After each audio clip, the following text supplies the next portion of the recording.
So how do we respond to persecution? He says in Matthew 5:12, rejoice and be glad because great is your reward in heaven. So how do we respond to persecution? First of all, let me say, we don't respond. He does. But Roger, give me a book that says 10 reasons or 10 steps to respond to persecution. That's what we want. That's that program of that flesh in us that has to do in order to be. So most preachers are going to tell you the 10 steps. I'm going to tell you, Christ in you will overcome. Holy Spirit in you will lead you what to say, how to react. He will do it. So Hebrews 12:2, this is our prime example, Jesus in us. Looking unto Jesus, the author, the originator, and the finisher, the perfecter of our faith. Who's the author of your faith, church?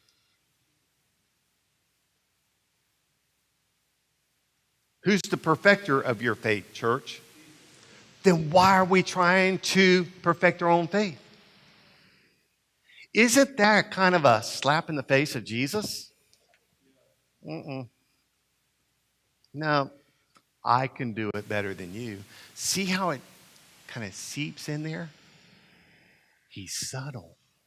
He wants to bring in that works of the law. Looking unto Jesus, the author, the originator, finisher, perfecter of our faith, who for the joy that was set before him endured the cross, despising the shame, and is set down at the right hand of the throne of God. The joy. Let me tell you, when that time comes, the grace is there to give you the joy to rise up and to overcome being persecuted or martyred. How do I know that? Look at little Deacon Stephen. Just an ordinary man. But he was full of faith, grace, power, and Holy Spirit. Listen to the steps of how persecution started in Stephen's life. Acts 6. Now listen, I want you to go home today, sometime this week. Please read Acts 6 and then read Acts 7. You're going to see Stephen preaching the gospel of grace using the old covenant. It is amazing.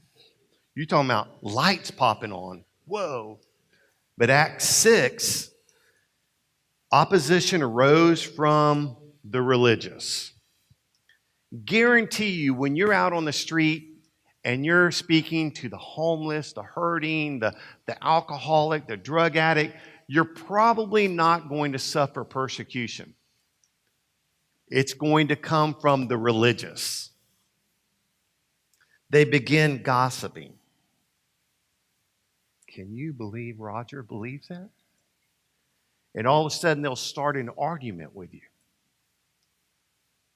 And then they begin to speak lies about you, persuading others that Stephen was speaking blasphemous words against Moses, representing the law, Mount Sinai, and against God. Now they've turned it against Moses and the law. Now it's against God.